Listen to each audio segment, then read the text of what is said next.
Amara, kwentuhin mo nga ako tungkol doon sa natanggap mong pang-aabuso sa mismong tiyuhin mo. And how did that affect you? Tita Mel, kasi I was in college that time din. Tapos, hindi ko kasi alam na mangyayari yon. Pero my parents warned me talaga kasi meron daw sumpa sa family na nagkakaroon ng sitwasyon na yung uncle nire-rape o ginagalaw yung mga pamangkin. Oh. So my parents was really, my mother, specifically my mother, she was really apprehensive na mag-ingat ka kasi doon ako nagsistay, naging parang helper ako ng tita ko doon. Okay. So it did happen na after few months. So noon, sobrang natakot ako, Tita Mel. Kasi syempre hindi ko pa naranasan, dalaga pa ako noon. Oo. Tapos virgin pa ako noon. Oo. Tapos, anong nangyari, Tita Mel? Grabe, nanginginig talaga sa takot. Tapos, naawa ako sa sarili ko. Kasi wala akong masumbungan. Although na-warn na ako earlier na gano'n, pero hindi ako pwede magsumbong kasi baka magagalit ang pamilya ko sa pamilya ng tita ko. So, naging matapang ako na itago. Oo. Pero naawa ako sa kabilang side, sa sarili ko, kasi wala talaga akong matatakbuhan. Yun. At gano'ng katagal yun? Yung stay mo with your tiyuhin? Gano'ng katagal ka nagstay sa kanila? Isang taon. Isang taon? Yes, isang So taon. was that repeatedly? Repeatedly, pero dahil may katulong sa katabi, tuwing gusto niyang pumasok mag-break ng door ng kwarto ko, sinisipa ko yung wall. So titigil siya. So I have to find a way talaga na ma-stop ko siya.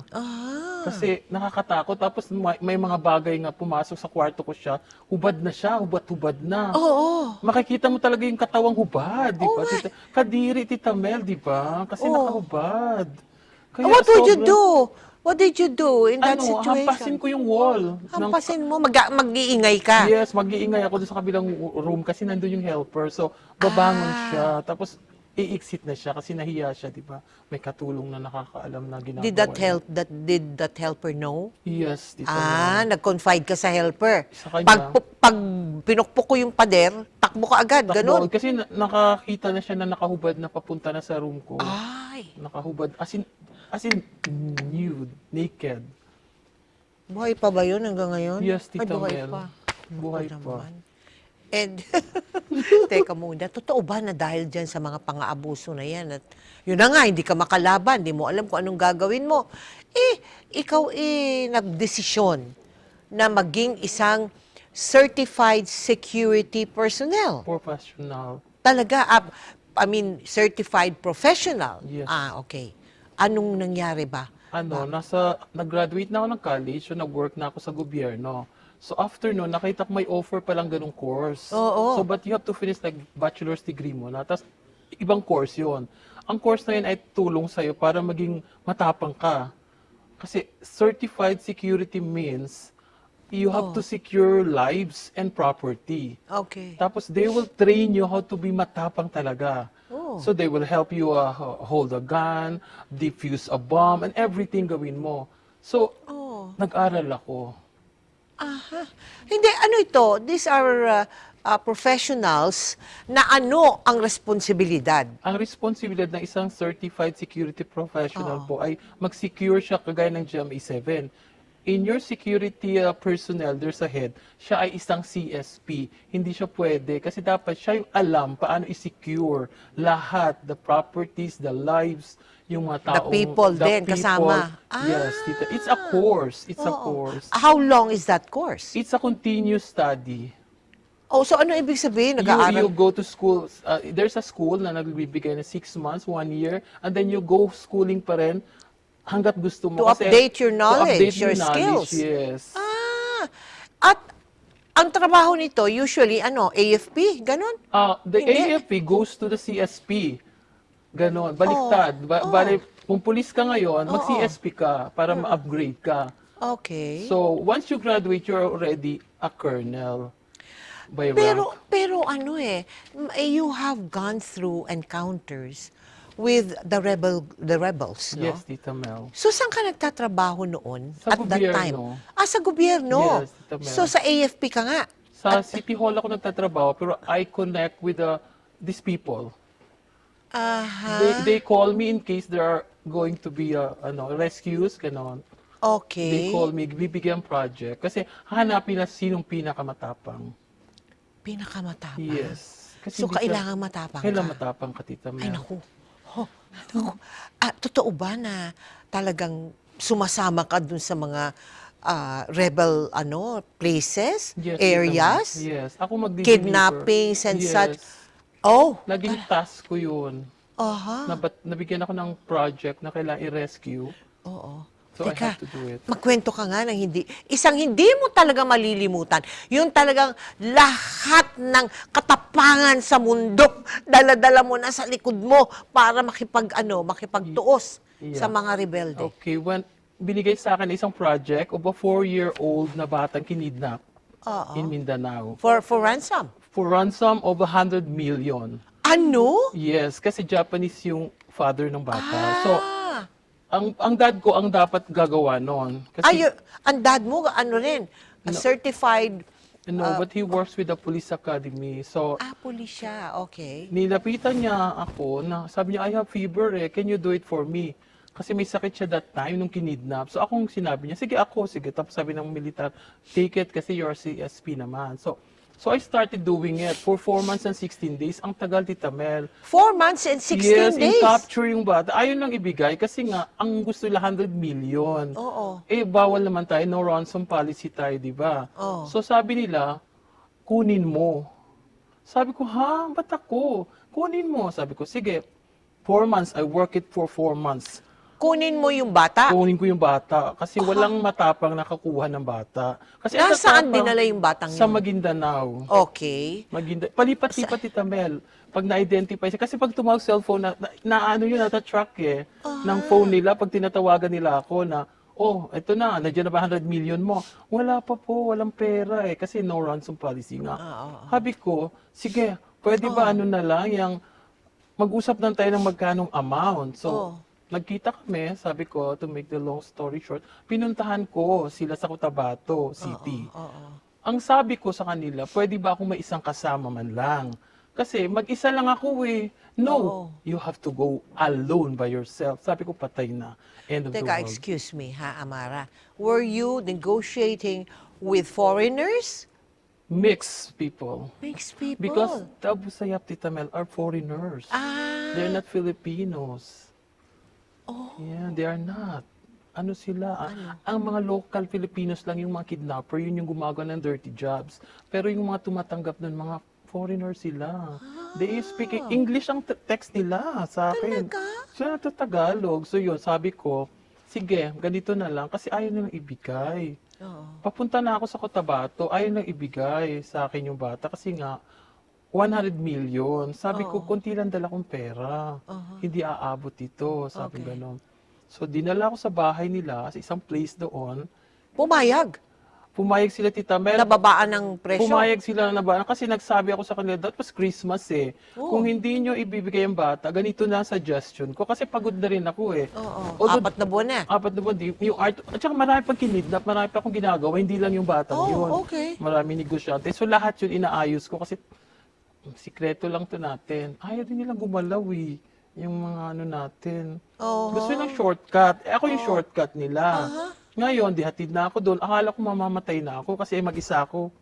Mag-isa ka? Pinasok ako sa isang kwarto. Naka-blindfold ako, Tita Mel, nung dinala. Ay, Jesus Maria Joseph. Yes, nakasabi sa akin kasi ng MNLF, see us at the Jollibee, Cotabato City. Okay. So I went to Cotabato City talaga. Ayaw kong maksamahan. So ako mag-isa. Nagsumundo sa akin isang lalaki na may long firearm. Sabi niya, ako yung sundo mo. Where's the money? Sabi sa akin. Sabi ko, here in my briefcase. Let's go. Okay, blindfold. Blindfold na ako. No, di na nakarating na ako dun sa place, Tita Mel. Di ba? Siyempre, alam ng gobyerno na ako yung papasok. It's their, utos. Nilagyan ako tracking device dito sa hair ko na sobrang liit. Ng gobyerno? Ng gobyerno. Tapos yung paa ko dito may baril na maliit in case talaga panlapitang barilan lang. Isa sa likod ko rin. So I have this tatlong protection. Pero alam nila, Tita Mel, pagdating ko sa house, sabi nila, remove the blindfold. Remove your tracking device. I know you have a gun in your leg and at your back. Jesus Maria Paano Joseph. kaya nila nalaman? To sabi ko, okay. So I will give So you everything. did? I did. Sabi ko, this is not the end of my world. patay na ako, di ba? Kasi wala nang contact sa kanila. Oo. So nagwawala na yung mga militar sa labas kasi sinara nila lahat ng entrance at exit ng Cotabato kung saan ako. Oo. So nandun mga tangkidigera, sabi nila, pag hindi makalabas sa loob isang oras yon, si Amara, papatayin natin yung pamilya nila na hawak natin sa Davao. So nagkaroon ng palit-ulo. So doon ako hindi kinabahan kasi alam ko yung orientation na mayroong palit-ulo nga. So hindi nila ako ginalaw. Hanggang na bigay ko yung pera, binilang nila Tita Mel. Sabi sa akin, oh, fake yata tong pera mo ah. Hindi po. Ano yan? Totoo yan. So, binigay kong pera. Ang tagal magbilang. Magbilang sa... Magkano ba yung binilang? Pwede kong sabihin yun? Bakit Kunti lang hindi? naman. Hindi lang naman sobrang milyon eh. Kasi nabarat ko nga sila 100,000 lang. Yung 100 million, napababa mo ng 100, Yes. Kasi 100,000. Kasi sabi ko sa kanila, yung pera na kukunin nyo, pinaghirapan. Hindi, pinaintindi ko kasi nagkaroon na kami ng confidence building. Oo. Sabi ko, kung ayaw nyo ibigay, ganito na lang. Balatan nyo yung bata, gawin yung chicharon ng balat. Yung buto, gawin yung bulalo. Yung laman, gawin yung, beef, tapa na tao gusto nyo. Ganun na lang. Kasi Tita Mel, pag dumating ka sa edge ng negotiation, kailangan ikaw na ang matapang, hindi na sila. Yeah. Kasi kailangan willing ka let go. Kasi lagi kang tinatakot nila na, papatayin natin to, papatayin namin to. Pinaparinig nila, umiiyak yung bata, papatayin lang. Sabi ko, go, patayin nyo. We don't need that kid anymore. Kasi yung nanay niya ay may matres pa, kaya pang magkaroon ng isang anak o dalawang anak, kalimutan na namin yung 4 months na naka-move on na, so patayin nyo na yan. So ako na ngayon ang nag-suggest na patayin. Hindi ka man tatakot ba? Kung ikaw yung patayin. Hindi nila magagawa kasi palit ulo nga kami, nag-ready na sila, nahawak ko yung kabilang side. Hinawakan na nila yung kabilang family. Kaninong family yung hawak nila? Family ng mga isa doon sa head ng mga mataas na posisyon sa MNLF. Yun. So, ang nangyari, Tita Mel, pinakawalan nila ako, pero hindi pa binigay yung bata. Ang tagal-tagal. After 4 hours pa, naghihintay ako. Tapos blindfold ulit ako. Tapos, nag-meet up na kami sa isang lugar. Nakuha ko yung bata. Ilang Tapos taon yun. itong bata? 6 years old. 6 years old? Yes. Sobrang bata, Tita. Walang kalaban-laban. naman. Kawawa. Walang kalaban-laban. Natutulog siya sa sako, sa sahig, palipat-lipat. Walang toothbrush for 4 months and 16 days. 4 months walang toothbrush? Walang toothbrush kasi wala silang toothbrush. Ang kagat ng lamok, punong-puno buong katawan. Walang space na walang kagat ng lamok. Oo. So, naawa talaga ako. So, yun, I successfully rescued the kid. Oh my. Yes, sobrang naawa ako. Asa sa na kanya. ngayon yung bata? Nasa mother niya na. Kasi Oh my medyo God. nagkaroon din ng psychological nanay. Dahil siya naghintay. Only child. At saka yung bata. Yes, pati yung Japanese na tatay niya namatay na rin sa kakahintay. Sa kanya, sa lungkot. Yun. So, sabi ko nga sa sarili ko, Tita Mel, pwede palang tumulong. Aba, Na syempre. maging selfless. Pero teka muna, Amara. Pumayag ba yung pamilya mo dyan sa ganyan trabaho mo? Yung una, yung inutusan lang ako ng dad ko na to help para doon lang sa surface lang sana yon. Hindi na nila alam yung extents ng trabaho ko. Hindi ko na sinasabi dahil hindi sila papayag. Hindi sila papayag. Ay. Yung husband mo, tsaka yung anak mo. Hindi rin nila alam. Kasi hindi ko Na pwedeng ganyan yung sabihin. trabaho mo. Hindi alam. Kasi pumapasok ako sa umaga, pasok ako ng time in sa gobyerno, tapos lalabas na ako to work on it. Until I'm sure may death threats ka rin dyan, ano? Yes, marami. Kaliwat kanan. Kaliwat kanan? Yes. Like, in what form? In a call, in a food agent, in everything. Like, pagtatawag sa'yo, ano sasabihin sa'yo? Oh, lumayas ka, papatayin ka, ganon. Pero hindi galing sa kabilang side, Tita Mel, ang threat. Hindi Saan? galing sa gobyerno. Why? I don't know why. It's from them. Kasi I discovered so many things. Ay, Yes. About the kidnapping. And who is who.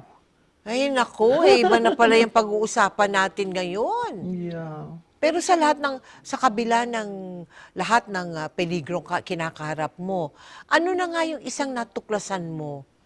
Yung about your husband. Nagkaroon Ano siya yun? ng ibang girl. Kasi wala na akong time sa kanya.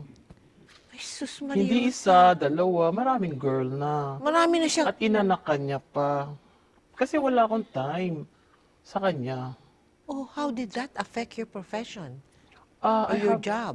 At first, syempre, sobrang sad kasi I wanted a family that is, you know, Oo, oo, buo. oo. But hindi na buo eh. Wala na akong choice eh. I have to embrace na the Oo. circumstances and the consequence. Anak ko. Pero ano yung pinakamasakit na trahedyang nangyari sa inyo? Sa Ito, pamilya mo? yun na yung pinatay ang tatay ko. Sinong pumatay sa tatay mo? Sa ano, politiko. Politics, Politiko. yes. Aha. How did he die? He was hacked 18 times. Yeah, using a bolo. 18 hack my. wounds. Sa ulo hanggang paa. Tad-tad, Tita Mel. Ay. At bakit nagkaganon? Kasi dahil sa work ko rin. Dahil rin sa work mo. Kasi hindi ako sumusuko eh. Gusto lang akong pasukuin. Dahil nga, yung ginagawa ko nga, nararamdaman na nila. Alam ko na ang ginagawa nila. Aha. So I was really outspoken na. Nagagalit na ako sa kanila. I have to tell them na, don't do that. Masyado yung tinatry ang kabila. So, dapat patas lang. Aha. So my dad was with me. Ang sabi ng dad ko sa kanila na, maging okay naman tayo sana. Ganun. Nagsasalita na yung dad ko about the, mga ginagawa nilang abuso. Mm-mm. Tapos ako kasi yung pinakamatapang, Tita Mel. Sobrang ang tapang mo.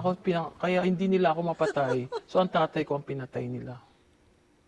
Ay, nako. Dahil sa galit nila sa akin. So how did you accept that? How did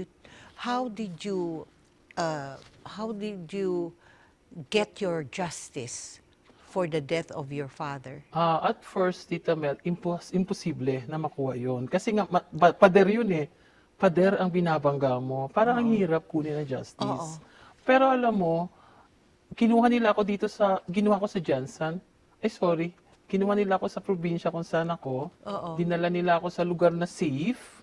Tinago nila ako for a while doon para tumigil ako. Kasi dahil connected na ako sa kabila, masyadong malakas ang aking sa kanila. Isang tawag ko lang, pag sinabi ko, pakitanggal ito, pakibombahin ito, pakiganito, nagagawa nila. Kasi nga, alam na nila, nakaibigan na nila ako sa kabilang side. Oo. So, parang nagkaroon ako, Tita Mel, ng Stockholm Syndrome. Nang ano? Stockholm Syndrome. Stockholm Syndrome. Parang I get to fall in love with the enemy instead of not. Oo nga. Yeah, because nakita ko naman na injustice.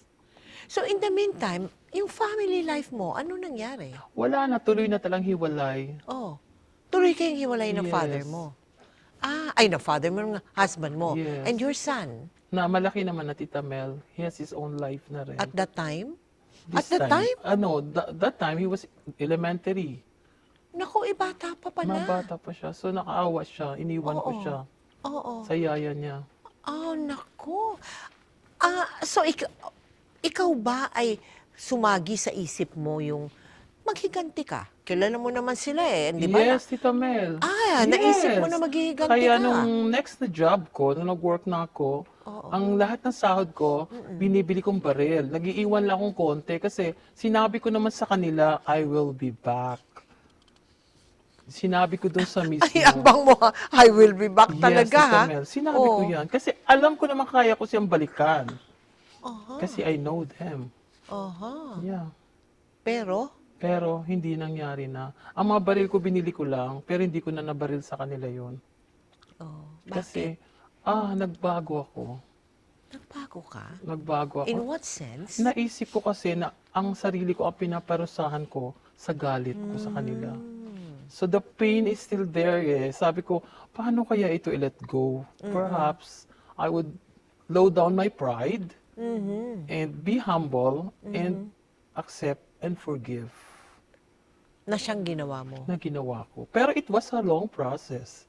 It was I really can a long imagine. process. Kasi Yeah, what galit did you have ako. to go through I para have to maabot mo enjoy yung ganun? every single day and pray Pray? and go to God. It's really a God. Kasi kung ako lang, hindi ko kaya, Tita Mel. Mahirap.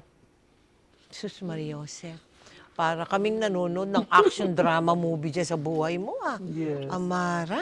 Yes. Ngayon, anong aral ang mapupulot ng televiewers natin sa buhay mo na pwedeng i-apply, hindi naman yung mga katulad Yes. ng trabaho mo na gano'n, ano? It's okay. It's okay na magkaroon ka ng ganitong mga pain. Oo. Pero you have to remember this. Kasi yung pain ay gumagaling din. Mag-forgive, Tita Mel, at saka tigilan ang pagpaparusa sa sarili ng galit. Kasi ang galit ay parusa sa sarili mo na ginawa ng ibang tao para sa sa'yo. iyo. So, Correct. as you grow up kasi nagmamature tayo, na-realize natin na hindi vengeance yung tamang gawin. Kasi pag napatay ko siya, wala namang mangyayari. Pag napatay ko siya, hindi na mabubuhay ang dad ko. So sinabi ko, ganito na pipiliin ko na mag-forgive at manirahan, mabuhay ng peaceful, at saka let go ang mga pain. So, kaya naman, pero hindi madali. Kaya din. At iniwanan mo na yung profesyon na yan, di ba? Totoo ba? Iniiwanan, meanwhile, kasi iba ang profession ko kayon, kasi pagkakailangan, I will not hesitate to work on that again. Really? Yeah, because people will really need us. If nobody will do that, who will do that? So, kapag may kinidnap handa ka ngayon, pa rin. yes, kapag kinidnap ngayon, at tinawagan nila ako, pupuntahan ko pa rin. Kasi kilala ko pa rin ang kidnapper, sila pa rin. Sila pa rin. So, madaling matawagan, please release nyo na yun. Kunting sigaw lang, Tita Mel, ibibigay na yun. Talaga? Yeah. Ay, naku, Amara. Parang, hindi ko maubos maisip na meron pala talagang ganyan na nangyayari sa Meron. ating buhay, ano, at Meron sa po. mundong ito, no? Na talagang ang buhay mo, sinasaalang-alang mo. Yes. Para hindi lang trabaho yung magawa mo, kundi para maligtas kung sino man yung kailangan mong ligtasin. Minsan unfair, no? Aha. Pero wala eh. It's a calling eh. Being a certified security professional, it's a calling. You have to take an oath to save you have and to rescue take an people. Yes. Oh. There's an oath. So, hindi mo pwedeng hindian. Naku. At napakalaki ng pasasalamat namin sa iyo Thank you. na ibinigay mo ang istoryang kagilagilalas. Ha? Hindi nga, I'm sure yung mga televiewers natin, akala namin lahat, yan scripted lang na napapanood namin sa mga pelikulang, mga magagandang pelikulang panggera at ano man na, yung mga napapanood natin na may mga kidnapping at may mga, yung pala, totoong nangyayari. Negosyo nila yun. Negosyo nila sa buhay. Mhm. Thank you so much. And, Thank you. syempre, ano ba sasabihin namin sa iyo? Ingat, ingat, ingat ka talaga dyan sa iyong profesyon. Thank you. And God bless you, Amara. Thank you so and your much. family. Thank you. Thank you then. Thank you.